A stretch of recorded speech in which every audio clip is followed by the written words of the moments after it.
Aleluia!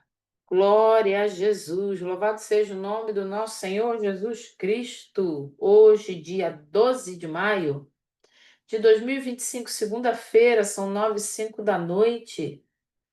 Eu quero dar a paz do Senhor a todos que estão aqui com a gente, dizer que o Senhor é bom em todo tempo nosso Deus é bom. O nosso Deus tem nos revestido da sua graça e da sua misericórdia, por isso nós estamos alegres. Quero convidar você a ficar com seu coração aberto para tudo que o Senhor tem para nos ensinar. A palavra de Deus é um rio infinito de água viva, é uma mesa farta de alimento, é mais do que uma biblioteca. Quem gosta. Eu não sou das pessoas que amam, são apaixonadas por estudar e fica assim e perde. Mas algumas coisas eu gosto, como a Bíblia, por exemplo.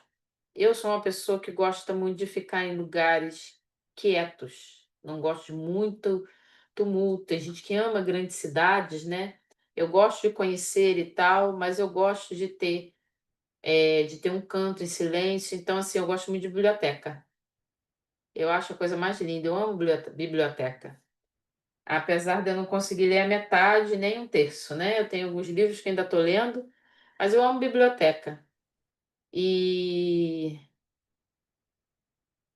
e assim, a palavra de Deus ela é uma biblioteca infinita. Ela é uma biblioteca farta de ensinamento. A palavra de Deus ela ensina de tudo. Sim, pastora Rose, vamos lá, vamos na biblioteca de Boca. Eu cheguei um tempo a fazer, eu cheguei a visitar lá uma vez há muito tempo, mas depois eu não fui mais. E assim, eu sou apaixonada. Eu gosto muito desses lugares, de estar assim, sentar e poder ler, né? Estar nesse ambiente. Então, a Bíblia, ela é algo de um conhecimento infinito. Ela é mais que uma biblioteca. Eu lembro que quando eu fui criada num colégio católico e nós tínhamos aula de religião, fazia parte do currículo escolar. E a gente aprendia sobre a Bíblia. E elas falavam que a Bíblia fechada é um livro, mas aberta ela é uma biblioteca. E é verdade.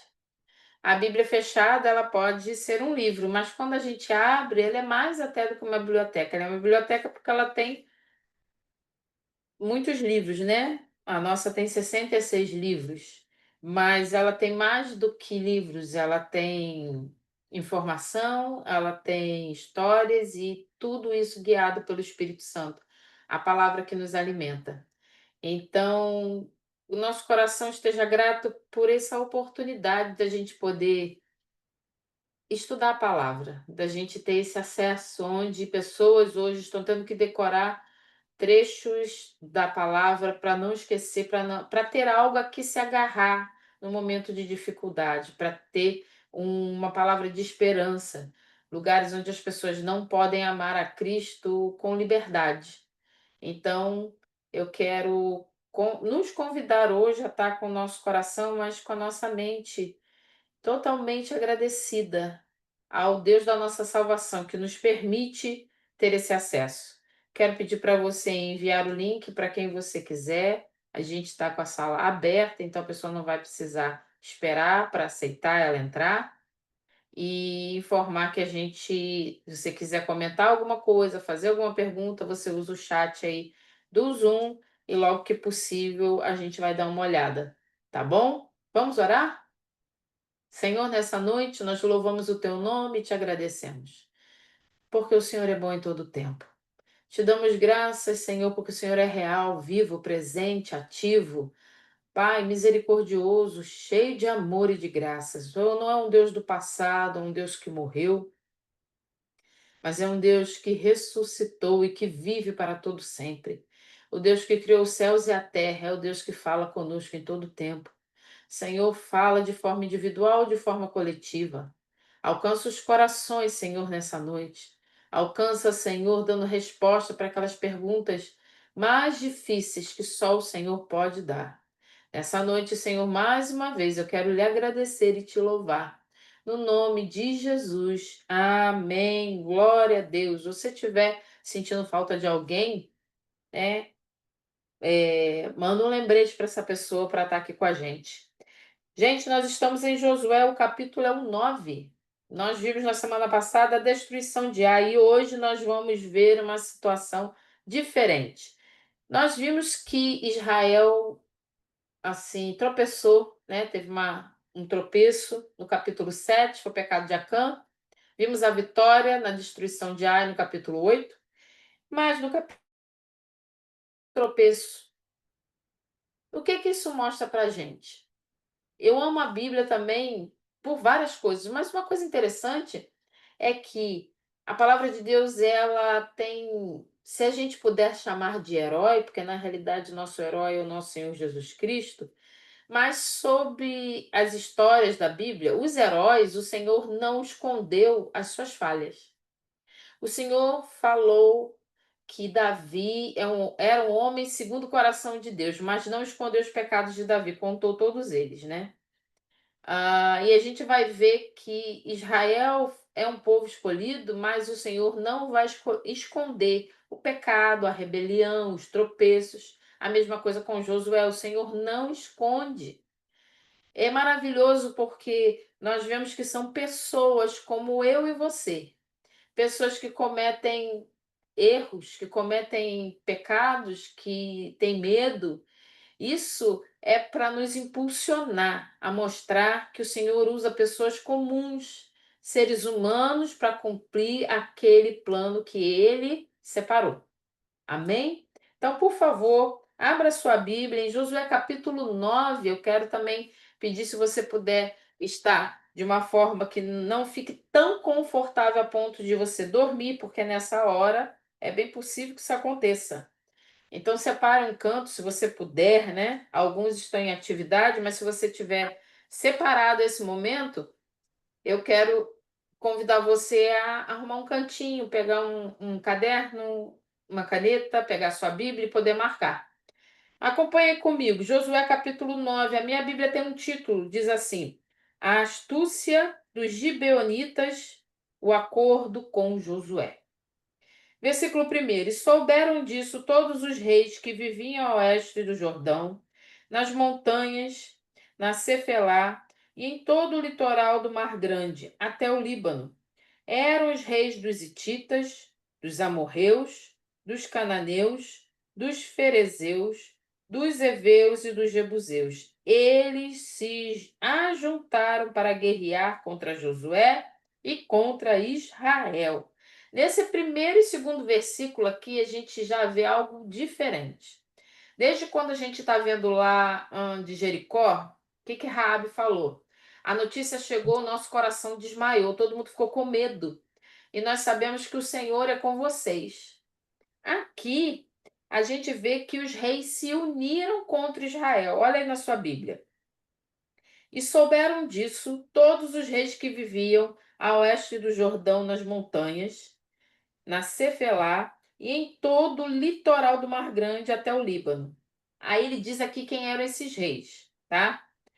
Eram os reis dos hititas, dos amorreus, dos cananeus, dos ferezeus, dos heveus e dos jebuseus. Então se juntaram aqui 6 reis para lutar contra Josué e contra Israel. A situação aqui já começa diferente. Eles souberam de quê? Souberam de alguma coisa. A Bíblia não diz o que que eles souberam, só diz assim: e souberam disso todos os reis. O que a gente pode concluir, se está em ordem cronológica aqui a história, o que que eles podem ter, do que eles estão sabendo? O que está dizendo aqui? Vamos entender que está em ordem cronológica, tá? Que a gente não sabe, mas vamos supor, vamos usar essa linha de raciocínio, que está em ordem cronológica. Então, se está em ordem cronológica, ele diz aqui, ó, e souberam disso. Quando a gente terminou na semana passada o capítulo 8, a gente falou sobre a renovação da aliança do povo lá no Monte Ebal, e eles lá, metade no Monte Ebal, metade no Monte Gerizim. e fizeram aquela proclamação das bênçãos e da maldição. Quando a gente inicia o capítulo 9, diz que eles souberam de alguma coisa. O que a gente pode concluir é que eles estavam sabendo do que aconteceu em Ai. Vamos imaginar que está em ordem. Aí souberam disso. Disso o quê? Só pode ser dos acontecimentos passados. Então, quais seriam esses acontecimentos? Do que aconteceu em Ai, tá? Primeiro, o que aconteceu em Ai foi a derrota. Para eles se unirem, eu acredito que eles sabiam das todas as situações que aconteceram. Da derrota que Israel sofreu da primeira vez, depois quando Israel vence em Ai, e também quando Israel venceu em Jericó, a travessia do Rio Jordão, do mar não, do Rio Jordão, eles se uniram. O que eles devem ter pensado? Eles estavam só, se a gente se unir, a gente pode se defender. A gente não sabe o que foi que eles sabiam especificamente, mas provavelmente era isso.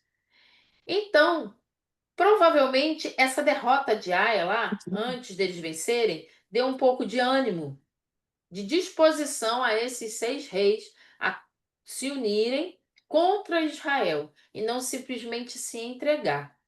Fala aqui, com que eles se ajuntaram para guerrear contra Josué e contra Israel. Versículo 2 do capítulo 9 que eu estou.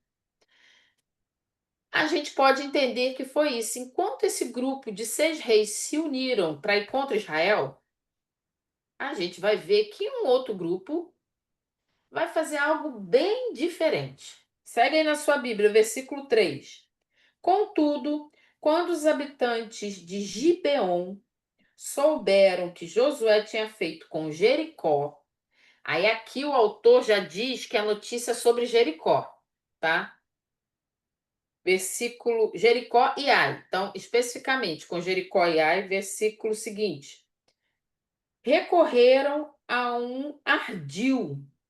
Eu não sei como é que está na sua Bíblia, mas ardil é um plano. Um plano maldoso, um plano de engano, tá? Enviaram uma delegação trazendo jumentos carregados de sacos, gastos e vasilhas de couro velhas, rachadas e remendadas. Versículo 5. Os homens calçavam sandálias gastas e remendadas e vestiam roupas velhas.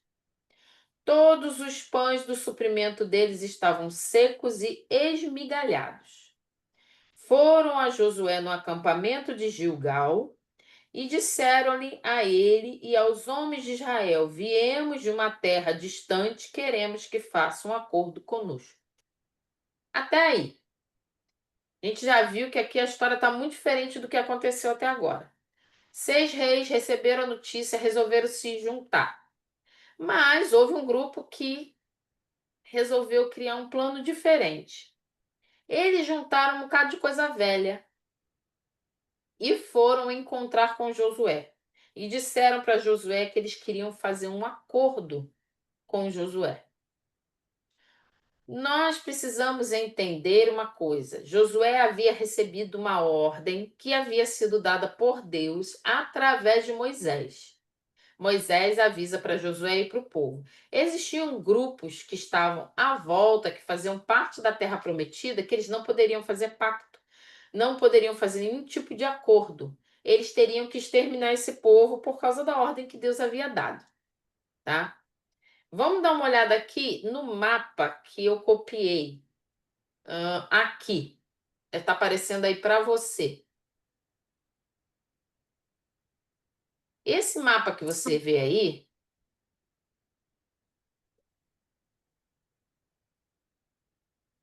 esse mapa que você está vendo aí mostra aí Gibeon, tá tipo uma estrela, tá uma forma que chama atenção, tá um rosa, né?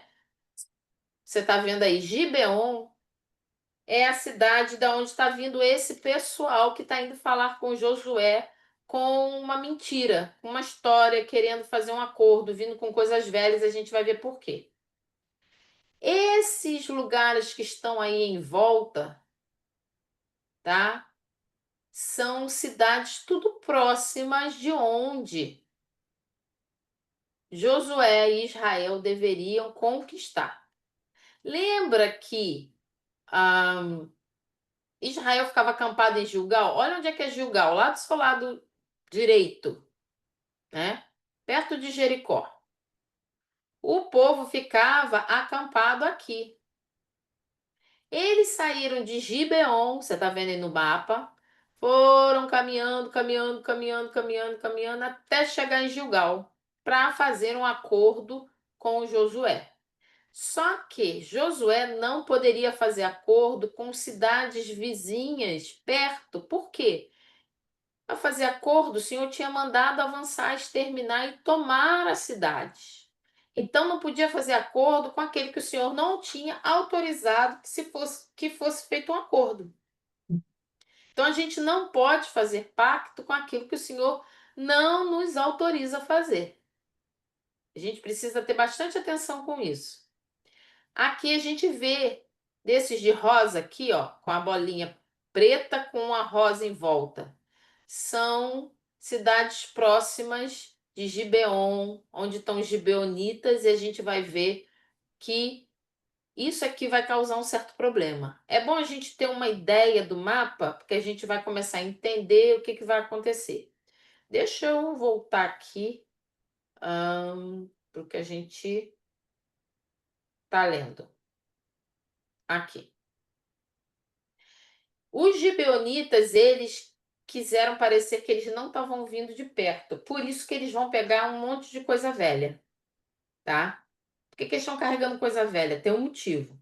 Volta lá para sua Bíblia. Josué 9, versículo 7, diz assim: Os israelitas disseram aos heveus: Talvez vocês vivam perto de nós. Como poderemos fazer um acordo com vocês? Foi o que eu acabei de falar. Josué e os israelitas sabiam que não poderiam fazer acordo com cidades vizinhas aonde eles estavam, porque eles tinham recebido uma ordem de tomar a terra que o Senhor tinha dado por herança. Aí ele fala aqui no versículo 8: Somos seus servos, disseram a Josué. Josué, porém, perguntou: Quem são vocês e de onde vocês vêm? Eles responderam: Seus servos vieram de uma terra muito distante por causa da fama do Senhor, o seu Deus. Pois ouvimos falar dele tudo o que ele fez no Egito e de tudo o que fez aos dois reis dos amorreus a leste do Jordão, Seom, rei de Esbrom, e Og, rei de Bassã, que reinava em Asterote. E os nossos líderes e todos os habitantes da nossa terra nos disseram: Juntem provisões para a viagem, não vão encontrar-se com eles e digam-lhes: Somos seus servos, façam acordo conosco.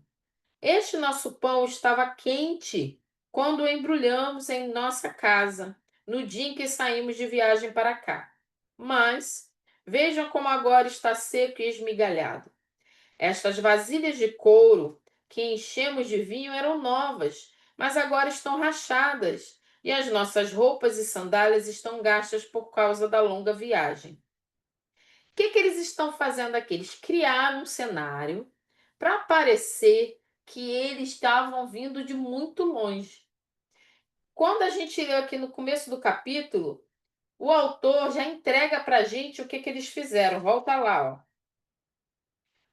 Versículo 3. Volta lá para o versículo 3 do capítulo 9. Contudo, quantos habitantes de Beom souberam que Josué tinha feito em Jericó e Ai, recorreram a um ardil. Enviaram uma delegação trazendo jumentos carregados de sacos gastos, vasilhas de couro velhas, rachadas e remendadas. Os homens calçavam sandálias gastas e remendadas e vestiam roupas velhas. Todos os pães do suprimento deles estavam secos e esmigalhados. Eles já tinham saído de lá com tudo isso já velho. Por quê? A gente viu ali no mapa que é próximo. Não era tão longe assim a ponto de mofar o pão, de endurecer o pão, da roupa se rasgar de tanto tempo caminhando.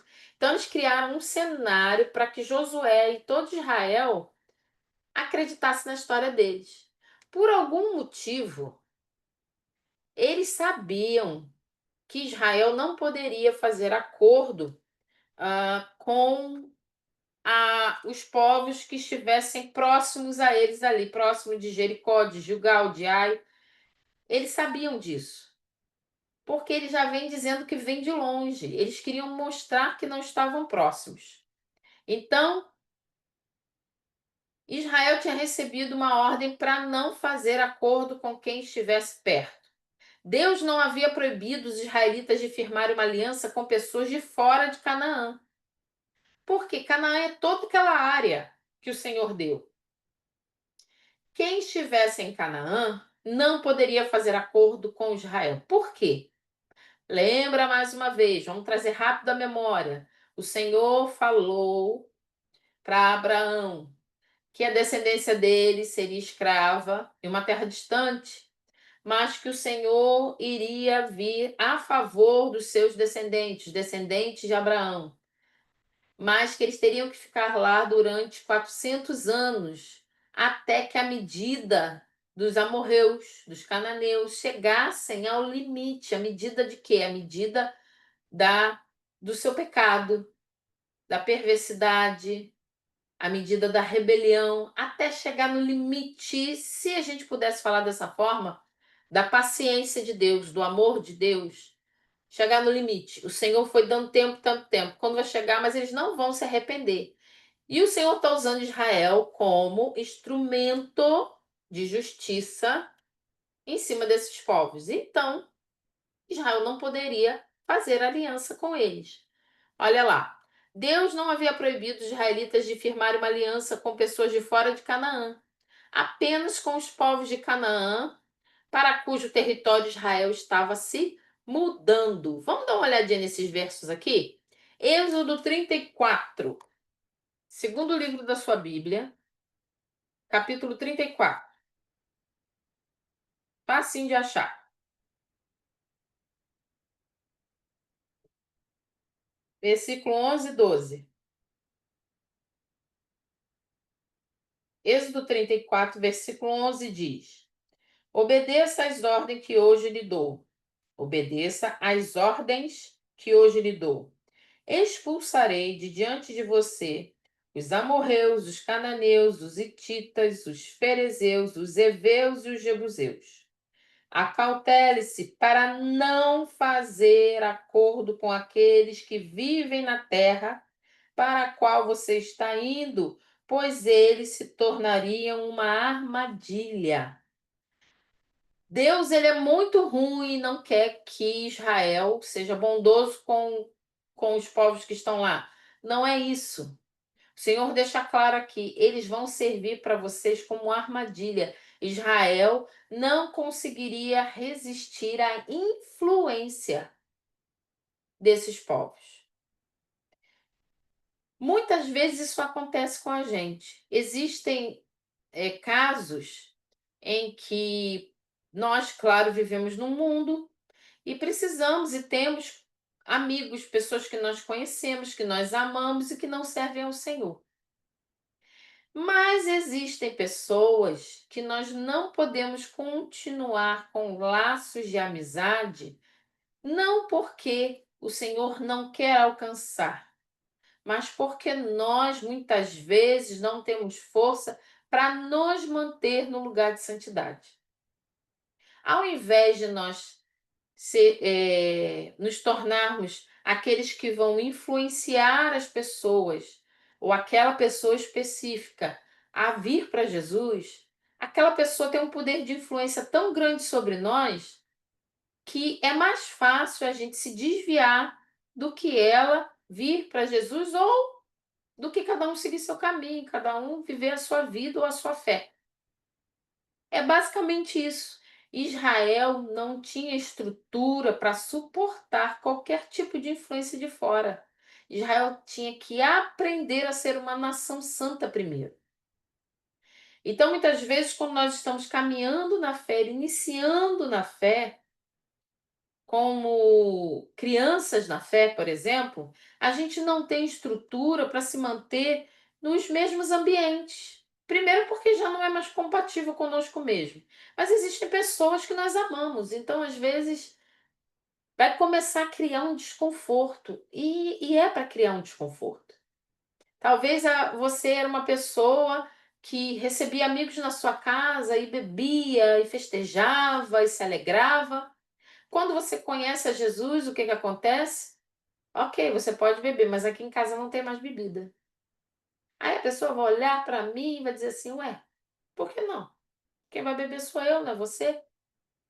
Mas se eu estou caminhando na fé, primeira coisa de cara, eu não posso dar a certeza de que eu não serei influenciada a ponto de não beber. Eu estou caminhando, eu estou começando. Lembra que eu sou nova na fé, eu sou uma criança nos caminhos do Senhor. Segundo, a minha casa precisa ser um local consagrado ao Senhor. Então, eu estou trazendo toda aquela sujeira que eu vivi ainda para dentro de casa, eu continuo trazendo aquilo, eu continuo trazendo problemas.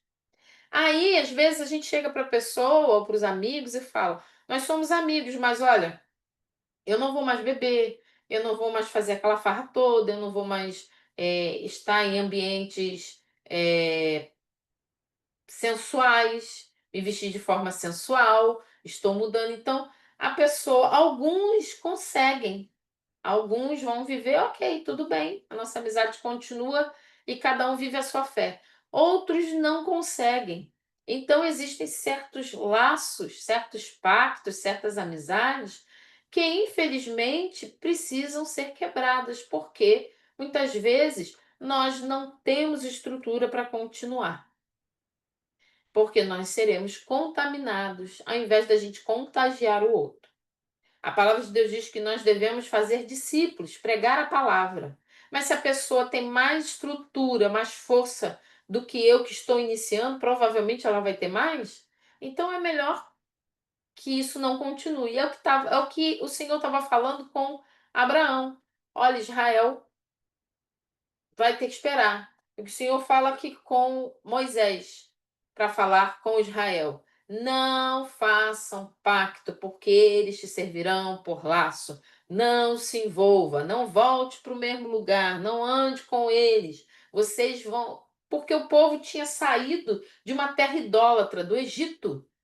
Já tinha que tirar aquela idolatria, aquela influência toda de dentro deles. Ainda vai se envolver com povos que, mesmo o Senhor dando todo esse tempo, não se arrependeram, nem assim agora que eles iam se arrepender.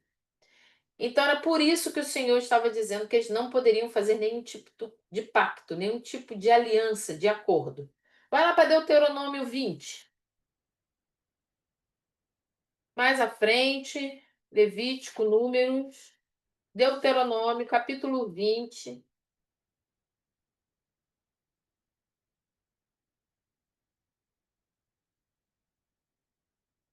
Amém?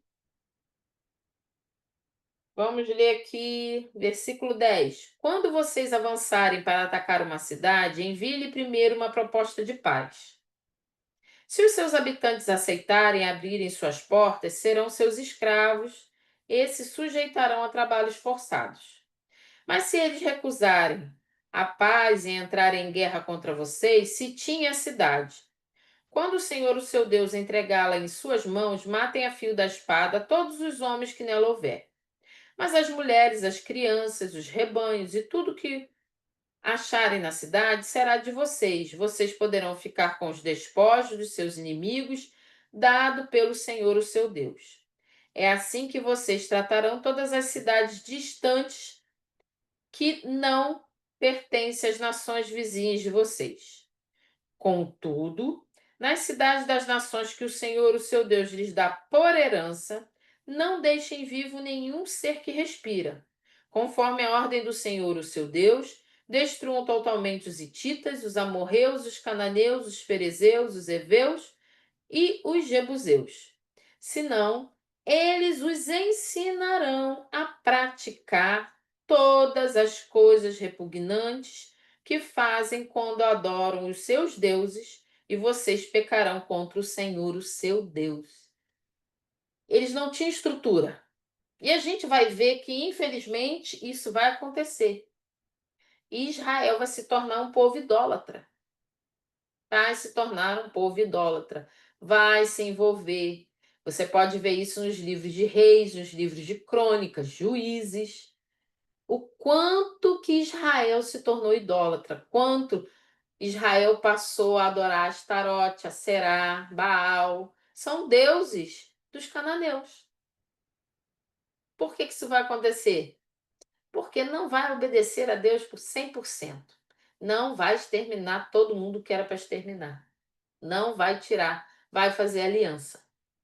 Nesse caso aqui dos gibeonitas, eles não poderiam fazer aliança porque a gente viu que eles são parte da terra de Canaã. Eles são próximos, então não poderia fazer nenhum tipo de acordo.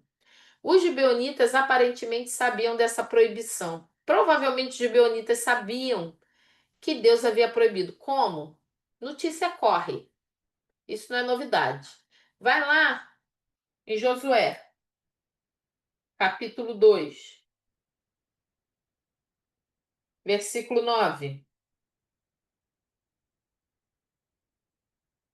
A gente vai relembrar aqui como que a notícia corre. Olha só. Josué 2:9 diz: E lhes disse: Sei que o Senhor lhes deu esta terra. Vocês nos causaram um medo terrível, e todos os habitantes desta terra estão apavorados por causa de vocês. Olha o versículo 10. Pois temos ouvido como o Senhor secou as águas do Mar Vermelho perante vocês quando saíram do Egito, e o que vocês fizeram a leste do Jordão com Seom e Og, os dois reis amorreus que vocês aniquilaram. Veja que esse versículo 10 aí, o finalzinho desse versículo 10, eles vão falar para Josué. Eles falam, usam palavras semelhantes. Quer ver, ó? Nós lemos aqui capítulo 2, versículo 10, capítulo 9, versículo 10, diz assim: E de tudo que fez os dois reis dos amorreus a leste do Jordão, Seom, rei de Esbrom, e Og, rei de Bassã, que reinava em Asterote. E os nossos líderes e todos os habitantes da nossa terra nos disseram: juntei provisões para a viagem. Vão encontrar-se com eles e diga-lhes: somos seus servos, façam um acordo conosco. A notícia do que Deus havia feito se espalhou como fogo em capim seco. Se espalhou. Cada lugar, cada rei, né, cada cidade vai absorver essa notícia e vai agir de uma forma. Nós vimos no início do capítulo aqui que 6 reis se unem para atacar, sendo que esse aqui vão criar um laço, tá? Vamos falar jeito pentecostal, vão criar um laço. Amém? Segue aí a sua Bíblia. Versículo, nós diremos o 11, versículo 12. Josué 9:12 diz assim: Este nosso pão estava quente quando o embrulhamos em casa no dia em que saímos de viagem para cá. Mas vejam como agora está seco e esmigalhado. Estas vasilhas de couro que enchemos de vinho eram novas, mas agora estão rachadas. E nossas roupas e sandálias estão gastas por causa da longa viagem. Os israelitas examinaram as provisões dos heveus, mas não consultaram ao Senhor. Não consultaram ao Senhor. A gente vai ver isso acontecer muitas vezes. Eu não sei você, mas antes eu li e ficava assim: caramba, de novo? Meu Deus, mas acabou de acontecer. Mas fizeram errado de novo, não consultaram de novo, se rebelaram de novo. Mas, de novo, outra vez. Bem, esse aqui é o nosso espelho, né? Nada mais do que a gente está se olhando no espelho. E a gente de novo. E a gente se magoa com a coisa boba de novo. E a gente traz à memória coisa que nos machuca de novo. A gente não perdoa de novo. A gente age como aquele velho homem que está ali, à espreita, só esperando para voltar de novo, de novo e de novo. Quando a gente vê isso, a gente tem que lembrar que isso é o espelho do que é o ser humano. Só a misericórdia do Senhor, porque se fosse a nossa paciência, nós estaríamos perdidos. Eles não vão consultar ao Senhor. Não haviam consultado ao Senhor quando foram para Ai da primeira vez, lembra? Saíram de lá, ó, chotados. Já estavam ganho, tá ganho, tá ganho. Aqui eles não consultaram ao Senhor, não pensaram da forma certa. O que vai acontecer? O elemento-chave da narrativa e o principal motivo pelo qual Israel foi enganado é o fato de não ter buscado a orientação em Yahvé sobre o assunto. Porque a gente vai ver que eles vão acreditar, tá? Vai aí em Números, capítulo 27. Volta. Você vai passar por Deuteronômio, Números, capítulo 27, versículo 21. Ok, minha irmã, não consultou o Senhor, mas assim, caraca, toda hora. Toda hora, era algo muito importante. Eles não estavam consultando ao Senhor se podia beber água ou não. Tinham que consultar ao Senhor algo que estava levando, que custaria a segurança de todo Israel, tá? Números 27, 21 diz assim: ele deverá apresentar-se ao sacerdote Eleazar, que lhe dará diretrizes ao consultar o Urim perante o Senhor. Josué e toda a comunidade israelita seguirão suas instruções quando saírem para a batalha. Existia algo que era chamado Urim e Tumim. Quando a gente estudou Êxodo, a gente falou sobre. Ninguém sabe exatamente como funcionava. Acredita-se que era algo, devia ser algo como uma moeda, algo parecido com uma moeda. Não tinham criado moeda ainda, mas alguma coisa, né? Imagina aí algo como se fosse uma forma de uma moeda. De um lado escrito Urim e outro lado escrito Tumim. Ou uma pedra, era alguma coisa forjada, escrita isso. Eles lançavam, que chamava de lançar sorte, quando eles tinham que perguntar algo para o Senhor. Quando caía para um lado, que eu não sei qual deles, mas vamos supor, caísse o lado de Urim, era sim, Tumim era não. Quando caísse em um dos dois, em branco, Deus não havia respondido. Isso é usado nos dias de hoje? Não. Isso funciona para os dias de hoje? Não. Lembre-se que eles não tinham a Bíblia ainda. Eles são quem estão vivendo aquilo que depois nós vamos usar como exemplo. Então, eles não tinham a Bíblia ainda. Então, uma forma deles terem uma resposta do Senhor era usando o Urim e o Tumim. Quando você lê aqui no versículo 21, fala assim: ele deverá apresentar-se ao sacerdote Eleazar, que lhe dará diretrizes ao consultar o Urim perante o Senhor. Eleazar era o sacerdote. Então, o sacerdote é que lançava essa sorte, lançava esse objeto, tá? Josué e toda a comunidade israelita seguirão suas instruções quando saírem para a batalha. Então, o que acontece? Josué e Israel deveria chegar ao sacerdote ali e pedir para que o sacerdote usasse o Urim e o Tumim e consultassem ao Senhor sobre isso. Devemos fazer aliança com, com esse povo ou não? O que nós devemos fazer? E a gente vai ver que eles não fizeram. Vamos falar para Josué 9. Ih, fui demais, fui para Juízo. Josué 9. Segue aí na sua Bíblia. Versículo 15. Então Josué fez um acordo de paz com eles, garantindo poupar-lhes a vida. E os líderes da comunidade o confirmaram com juramento. Está sentindo que vai dar ruim, né? Vai dar ruim, vai dar ruim, vai dar ruim, vai dar ruim. Uma decisão como essa, algo muito importante.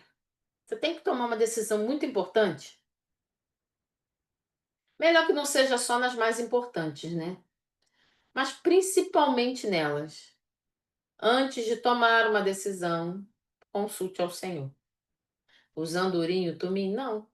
Ore, jejue, leia a palavra, o Senhor vai responder a você o que fazer. Ele pode também não responder nada, porque poderia, era o que acontecia. Ele pode dizer sim, pode dizer não. Às vezes ele diz que espere. Quando não respondia nada, o povo ficava esperando até o Senhor responder alguma coisa. Tá para tomar uma decisão muito importante? Consulte o Senhor. Não tome essa decisão antes de falar com o Senhor, tá? Como os homens estavam solicitando um tratado, teria feito sentido que Josué consultasse ao Senhor.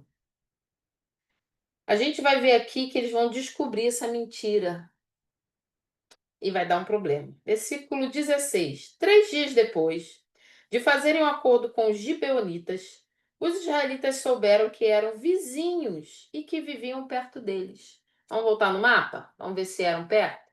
Ali, ó. Gibeon, Gilgal. Não era tão longe. Eram vizinhos. Porque a última batalha foi em Ai. Olha como é que Ai, Betel, Gibeon, tudo pertinho. Então descobriu que eles não poderiam ter feito acordo. Não dava para ter conversa. Deixa eu voltar aqui. Aqui. Volta para sua Bíblia.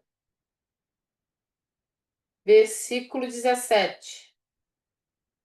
Por isso partiram de viagem e 3 dias depois chegaram às cidades dos heveus, que eram Gibeon, Quefira, Beerote e Quiriate-Jearim. Eu acho que no mapa a gente consegue ver esses povos. Vamos ver se tem aqui. Aqui, Gibeon, que a gente está vendo. Quefira, deixa eu ver se a gente acha aqui. Acho que essa não tem, não. Tentei achar o mais perto aqui. Beerote, Quiriate-Jearim. Ah lá, tem Quefira, ó. Só que tá em inglês, né, gente? Desculpa aí. Demorei a me achar. Ah lá, Beerote embaixo de Gibeon. Você achou? Quefira, bem do lado de Gibeon. E Quiriate-Jearim, um pouquinho mais abaixo. Então, no mapa você consegue ver que Gibeon está circulado de rosinha, uma bolinha preta circulado de rosa. E as outras cidades, né, os outros lugares que estão citados aqui em Josué também estão marcados aí. Então, a gente vê que são tudo pertinho, ó, da onde o povo estava, aonde Israel estava, tá? Volta aí para sua Bíblia, versículo 18. Mas não os atacaram, porque os líderes da comunidade lhes haviam feito um juramento em nome do Senhor, Deus de Israel. Depois que descobriu que o caldo tinha derramado, não tem mais jeito, não podia atacar. Fez um pacto, deu a palavra, fez um acordo, não podia voltar atrás. Lembra que palavra de crente assim sim, não, não? Quando a gente faz um acordo, mesmo que a gente saia no prejuízo, a gente tem que cumprir a nossa palavra. Por isso que antes de fazer qualquer acordo, qualquer decisão, por favor, consulte ao Senhor, para que você não entre no prejuízo ou não tenha um problema maior. Segue aí. Toda a comunidade, porém, queixou-se contra os líderes, que lhes responderam: Fizemos a eles o nosso juramento em nome do Senhor, o Deus de Israel. Por isso não podemos tocar neles. Então a comunidade provavelmente ficou enfurecida. Como assim? E agora? O povo queria partir para dentro. Só que não podia, porque tinha dado a palavra, tá? Vamos ler aqui as anotações que eu fiz para a gente ter uma ideia. Tendo descoberto a mentira, o terceiro dia Israel foi às cidades deles e aventurou no território gebionita para confirmar se o relato era verdadeiro. Olha só. Só depois que já tinha feito o acordo é que foram conferir se era verdade ou não. Além de não consultar o Senhor, só foi conferir se é verdade ou não depois que já tinha feito o acordo. Se pelo menos tivesse ido conferir antes de fechar o acordo, mas nem isso. Quantas vezes, né? A gente confia, não confere se está correto, se é uma verdade, e faz o acordo e a gente entra num problema sério. Gibeão, Sefira, Beerote e Quiriate Jeraim, como os filisteus e sua confederação de 5 cidades. As cidades gibeonitas eram formalmente aliadas. Essas cidades, elas eram amigas, elas se ajudavam, eram aliados. Todas as cidades fazem parte do loteamento tribal de Benjamim. Essa área aí deveria pertencer à tribo de Benjamim. Não, achei, pensa aí que você estivesse lá, tá? Que fosse o tempo presente, no tempo futuro. Eles estavam avançando para tomar, então essa área teria que pertencer à tribo de Benjamim. Vai lá em Josué 18. Você está no capítulo 9, vai para o capítulo 18, versículo 25 e 26.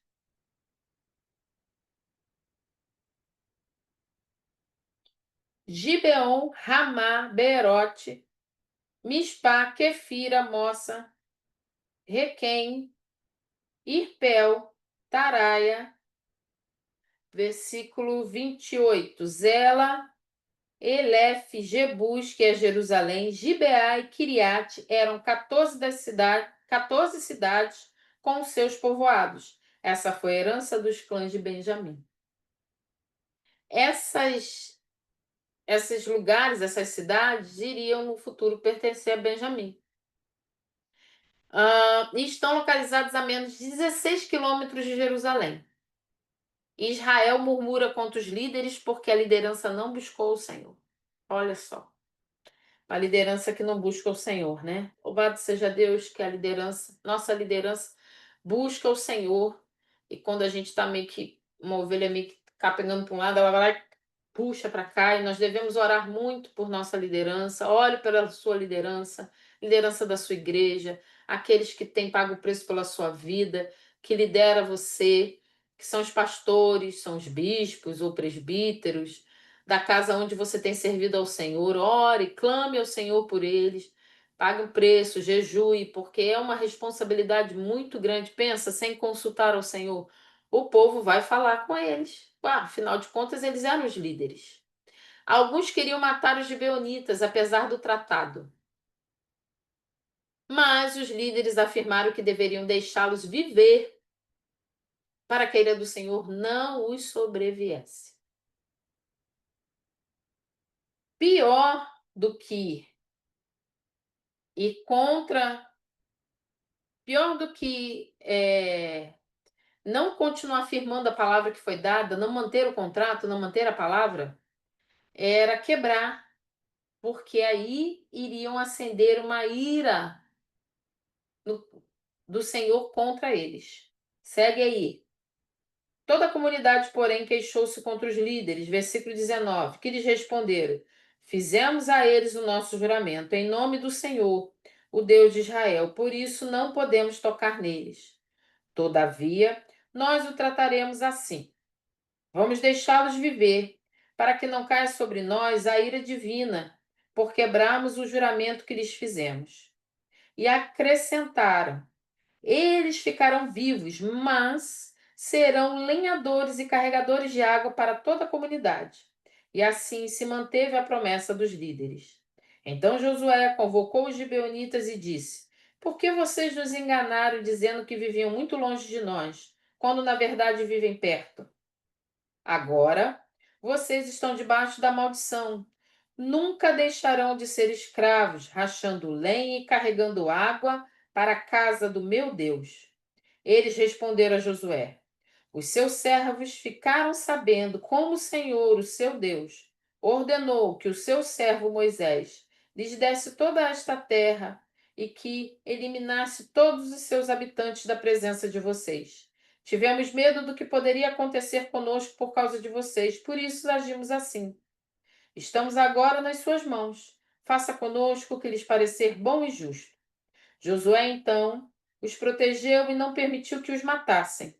Mas, naquele dia, fez dos gibeonitas lenhadores e carregadores de água para a comunidade e para o altar do Senhor, no local que o Senhor escolhesse.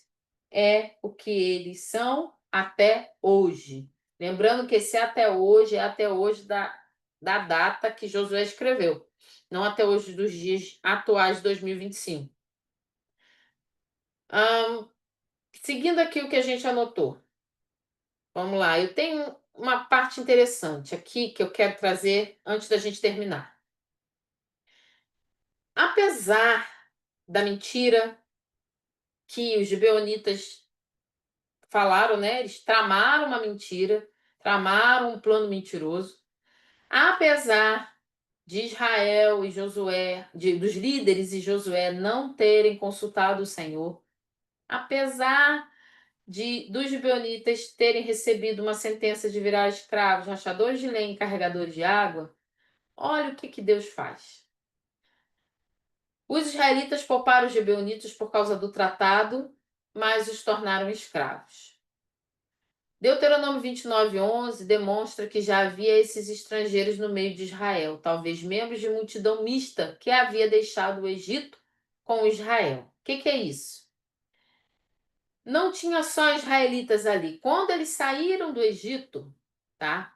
Muitos, ao verem tudo aquilo que aconteceu lá no Egito, as pragas e tal, tudo aquilo, tá, eu vou junto, vou ficar com esse Deus sol nada, eu vou juntar com Israel, eu vou aproveitar para ser livre. Muitos caminharam com Israel e se tornaram povo de Deus, tá? Só que quem estava lá na comunidade dos cananeus não poderiam, agora esse povo, fazer parte de Israel. Esse povo diferente, misto, que estava fazendo parte de Israel, já veio do Egito. Não era quem estava lá, tá? Com os cananeus, não podia. Israel não tinha escolha no caso desse tratado. Ele tinha que fazer alguma coisa, né? Manter a palavra. O que parecia bom e correto, os gibeonitas sabem que o destino que Josué lhes dá é preferível ao que eles temiam, serem aniquilados. Se a gente pode falar assim, entre morrer e mentir, a gente mente para viver. Mas o que acontece? Eles não conheciam o Deus de Israel. Ainda não sabiam da misericórdia. Não sabiam que era melhor se arrepender, se render diante do Senhor do que criar toda uma mentira. Só que o Senhor, com a sua misericórdia, vai transformar. Olha, esse povo entra no meio do povo de Deus, vai aprender a servir, porque eles vão se tornar lenhadores e carregadores de água. Para quem? Para o Senhor, no templo do Senhor, no tabernáculo, na hora que o Senhor escolher onde será levantado o altar, eles vão estar ali, trabalhando ali, e vão começar a conhecer esse Deus. Olha que coisa linda! Apesar de toda essa confusão, o Senhor vai começar a trabalhar no coração dessas pessoas, dos gibeonitas. Olha que coisa linda. Vamos ver aqui, ó. No dia do autor, os heveus ainda cortavam lenha e carregavam água. Mas em vários aspectos, essa maldição se converteu em bênção. Só quem pode transformar uma maldição em bênção? O nosso Deus. Eles serviram no culto ao Senhor. Pouco depois, Gibeão foi designada cidade levítica. Vai lá, é no capítulo 21, versículo 17, de Josué. Capítulo 21, versículo 17, diz assim, ó. Da tribo de Benjamim deram-lhes Gibeon. Deram-lhes Gibeon, eles receberam. A tribo de Benjamim vai receber Gibeon. Depois, Gibeon vai se tornar uma cidade que vai ter os levitas. O que eram os levitas? Eram aqueles que serviam na casa do Senhor. Por quê? Porque eles, afinal de contas, carregavam lenha e água para o altar do Senhor. Nos tempos de Samuel e Davi, a Arca da Aliança ficava em Kiriat Jearim. Kiriat Jearim. Deixa eu voltar aqui. Vamos lá. Ó, Kiriat Jearim. Você está vendo aí no mapa? Lembra que elas são aliados? Faz parte ali? Volta aqui, Kiriat Jearim. 1 Samuel, vai lá, em 1 Samuel capítulo 7. pouquinho mais à frente aí de Josué, 1 Samuel, capítulo 7, versículo 1 e 2. Os homens de Quiriate-Jearim vieram para levar a arca do Senhor. Eles a levaram para a casa de Abinadab, na colina, e consagraram seu filho Eleazar para guardar a arca do Senhor. Olha que privilégio! Olha que coisa linda! Nos tempos de Salomão, o tabernáculo e o altar de bronze ficavam em Gibeon. Segunda Crônicas, capítulo 1, mais à frente. Você está em Samuel, vai um pouco mais na frente. Você vai passar por 2 Samuel, por Reis, 2 Reis, 1 Crônicas, você vai achar em 2 Crônicas, capítulo 1,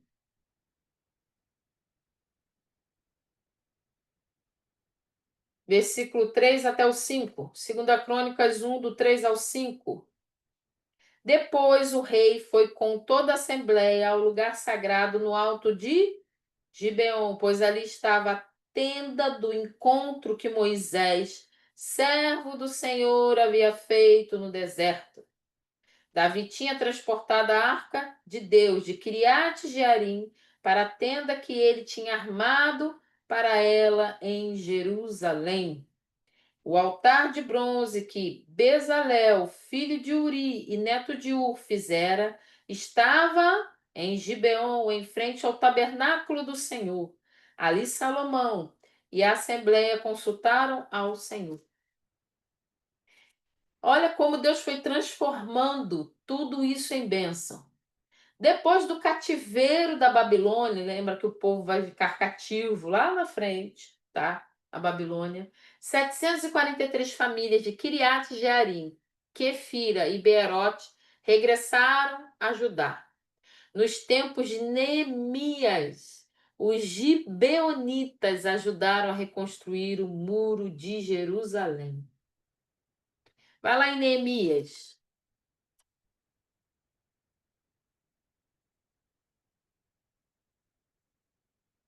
Neemias, capítulo 3.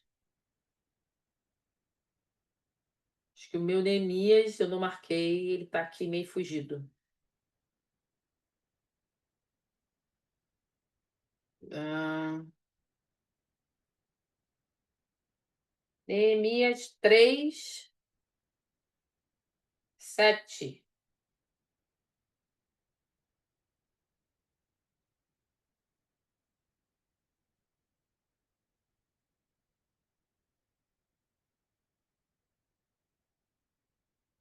Vou achar, gente, eu vou achar. Tá agarrado aqui. Tanta coisa marcada, a gente já tá acabando.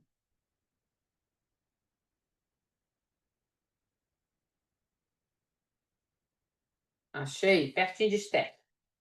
Neemias, capítulo 3, versículo 7. Diz o seguinte: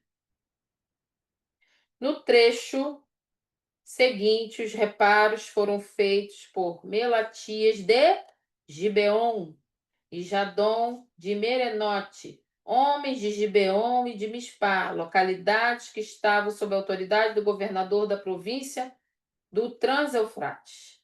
Olha que coisa linda. O nosso Deus é o Deus que transforma maldição em bênção.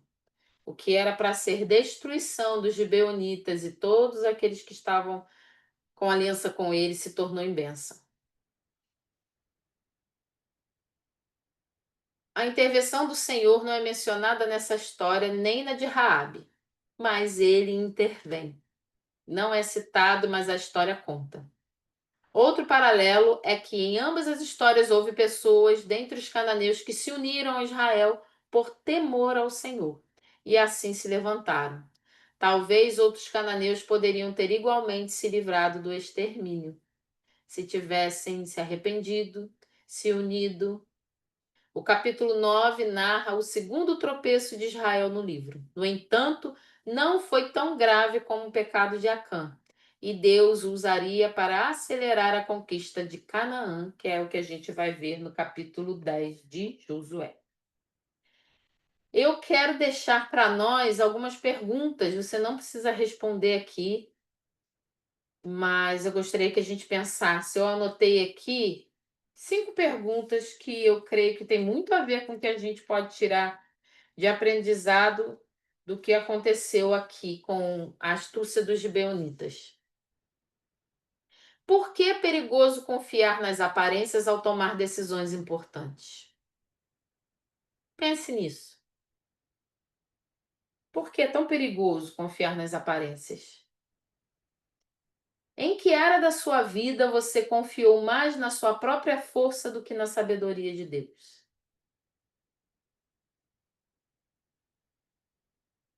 O que você quer lembrar da próxima vez que tomar uma decisão imprudente? Como você pode consultar o Senhor na próxima vez que tiver uma decisão importante a tomar? E por fim, que ação concreta você pode tomar para se proteger de outros que querem enganar ou tirar vantagem de você? Eu creio que essas perguntas trazem, são dadas as respostas dessas perguntas no ensinamento do Josué capítulo 9. Amém? Louvado seja o nome do Senhor. Alguém quer comentar alguma coisa, fazer alguma pergunta? Você precisa usar o chat aí para que a gente consiga responder. Amém? Glória a Deus. Louvado seja o nome do Senhor. Glória a Jesus. Aleluia.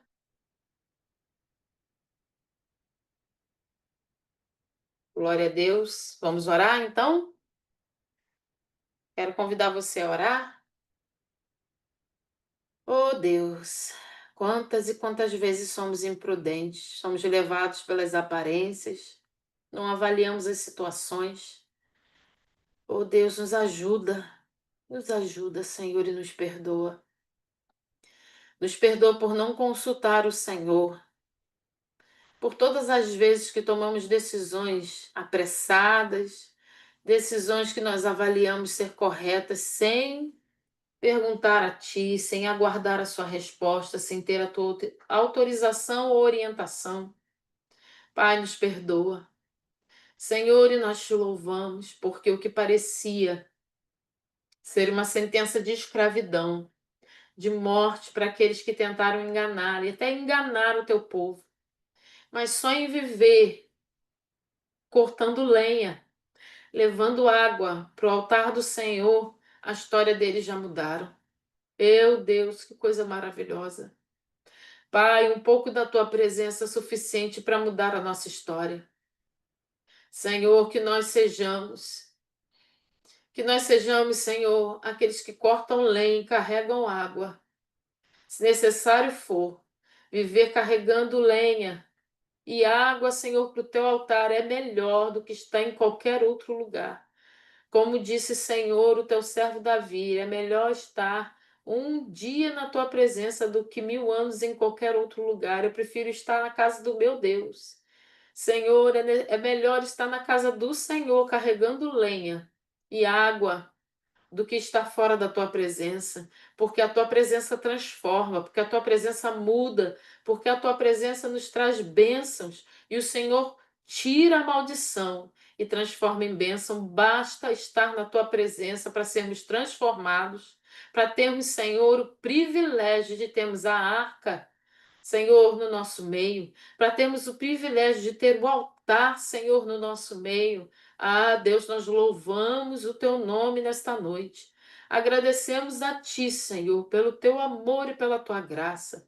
E nos faz, Senhor, ser atentos às suas orientações. E nessa noite, Pai, nós nos arrependemos de todo o pecado de rebelião e desobediência. No nome santo de Jesus. Amém. Glória a Deus. Aleluia. Glória a Jesus. Muito obrigada, Ana. O Anderson. Glória a Jesus. Carla Santos, seja bem-vinda em nome de Jesus. A diaconisa Célia, diaconisa Fabiana, a Fabiana dos Santos, tem um iPhone 102, eu não sei quem é, gente. Quem tá no iPhone 102 quiser escrever aí no chat para a gente saber quem é, seja bem-vinda. Luciana, Otávio, pastora Simone, pastor Nilton, missionária Tereza. Glória a Jesus, gente, muito obrigada mais uma vez. Louvado seja o nome do Senhor. Até segunda-feira, se Deus assim permitir. Se vocês quiserem comentar alguma coisa ou tirar alguma dúvida depois, coloca lá no grupo ou pode mandar no privado. Tá bom, gente? Até segunda. Deus abençoe.